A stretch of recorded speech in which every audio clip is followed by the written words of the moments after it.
Ayan mga kababayan, good morning. Meron tayong change oil dito. Mitsubishi Euro 4 na L300. So ito sa katunayan nakaangat na, dinidri na natin ang langis. Update na lang tayo mga boss sa ating mga ginagawa. Hindi na natin ito bibidyo ng full video kasi nga marami na tayo na-upload na Euro 4 na L300 na nagpa-PMS sa atin. Ayan. Titingnan natin na nakadri na yung langis niya, Dito mga bossing, mga kaibigan, hindi na tayo gumamit ng flashing oil kasi nung nakaraan na flashing na ito. So may mga customer din na ayaw din talaga ng flashing oil, gusto nila hanginan lang. So ayan, nakapatulo na yung langis. Pakita natin, Yan, Yan.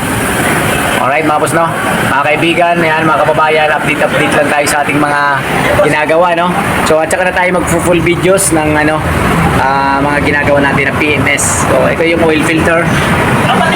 Ayan, tinanggal na siya. So dito nakalagay yun. Dito yung lumang filter, mainit-init pa. Yan. Alright mga boss, L300 na Euro 4 for PMS, check up lahat.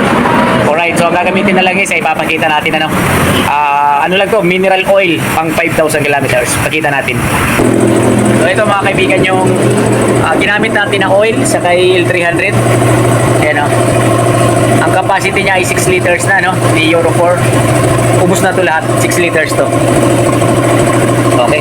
Tapos syempre yung gagamitin ng oil filter C31 to na big. So yan ang pinagkaibahan lang ni Euro 4 at saka yung nakaraan na L300 na 4056 ay malaki ang filter ng 306. Ito ay 312 yung kanyang size. Yun naman isa na 4056 ay 306. So yun lang mga boss Alright, update na lang tayo sa ating ginagawang for PMS. Ayan tayo sa Shell, Kawit, Cavite. Alright, thank you for watching mga kaibigan. God bless and I love you all. So ito mga bossing, mga kaibigan, nilagay na yung oil filter na bago. Nakita natin dito.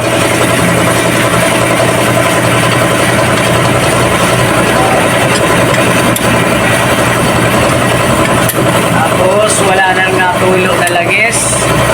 Balik na natin ang tornilyo sa drain plug.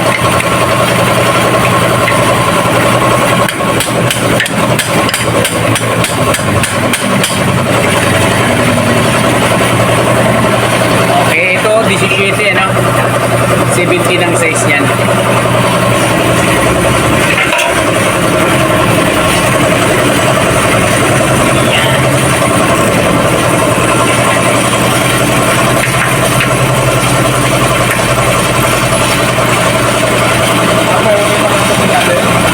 Okay pa sir? Yung kasamaan niya, pang-galay na ng Bagong-bago pa. Kasamaan ko, Propeller? Euro 4 din? ayos, pang-gago. Kasamaan ko rin din. Sabi mo sa baba, nagpapa-check lang sa akin. Ito itong cross joint niya natanggal.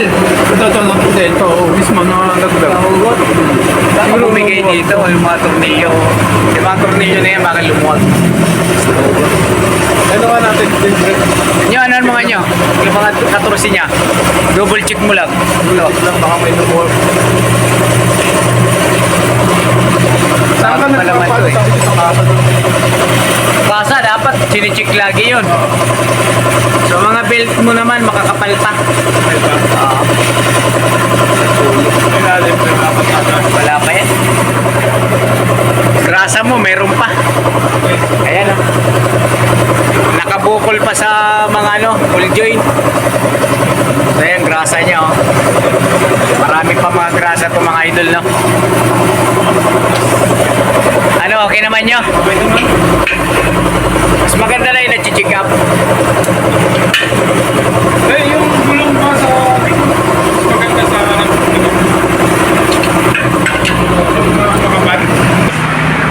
Ayan advisable naman talaga na ang gulong na makapalay sa harap natin nilalagay Tapos siyempre yung manipis sa likod. Ayan, makapal pa yan Bago mo tingnan natin sa likod Ito yung sa likod, manipis na. Tama lang to, sakto to. Okay mga boss for ano, change oil. L300 na Euro 4. Pinakita natin kanina yung nilagay na langis at saka oil filter. So ito mga idol, no, isasali na natin.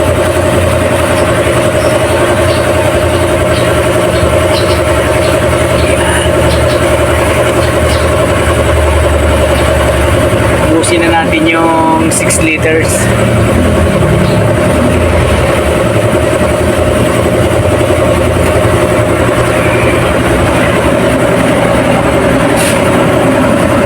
Medyo mahirap lang talaga isaling kay L300 yung langis niya kasi nasa ilalim.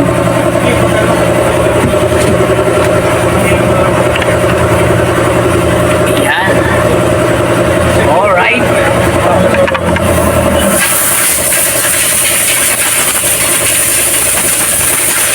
Makina ni Euro 4 bago pa, di ba? Ayan o. Shoutout nga pala kay Nonoy Swalog, no? Ganito rin pala yung kanyang sasakyan. Mitsubishi Euro 4 na L300. So tayo rin na nag-change oil nun. Ito yung dipstick niya.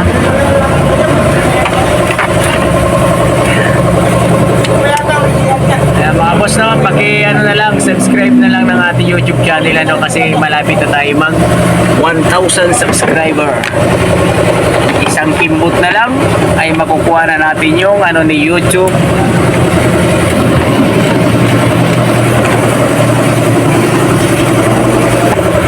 Pahangin na natin yung makina para sa gano'n naman matuwa yung may-ari kahit papano. Tapos yung air cleaner inangina na ni ni kapatid ninyo. Hirap na hirap siya maglagay ng cover. Alright mga boss, ipapakita natin yung paglalagay niya ng cover. Alright, ilawan natin si idol ninyo para talagang sulit na sulit ang tingin niya. Baka mamaya ang tingin niya sa chicks. Iyon ang pinakamahirap sa lahat mga bossing. Yun ang iwasan natin yung chicks. Si tatay man. Kaya tayo gugulat. Kaya nga, so ayun, nilalaki niya na gilid-gilid. Ang chicks, pangpatibay ng tuhod, mga kababayan. So ito si kapatid ninyo ay mahilig sa chicks. Pag napanood nyo tong video na to, paki-heart na lang sa mga mahilig sa chicks. So ayun, ilagay na, okay na. Start na natin. Yung hanginan mo nga.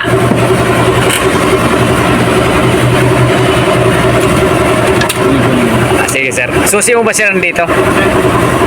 Papanda rin na natin. Start na natin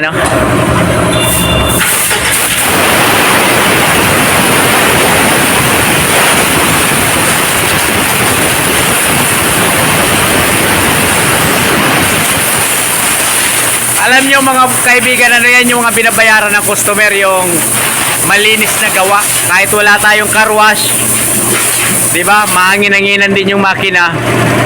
So, napakalaking bagay nun sa customer, Napakalaking tulong nito sa punas-punas. Ayan, battery niya, bago pa. Ayan,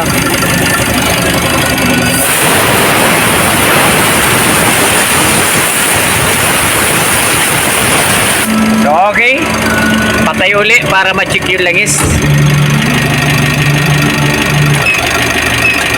Yun, may timer pala to. So, tingnan natin. Kasi naka-timer siya ng seconds lang naman siguro to. Bago mamatay yung makina. So, yun, napaka-importante yun sa mga diesel engine na timer. Lalo na pag may turbo. Kasi nga, pag galing ka sa biyahe, mainit pa yung makina.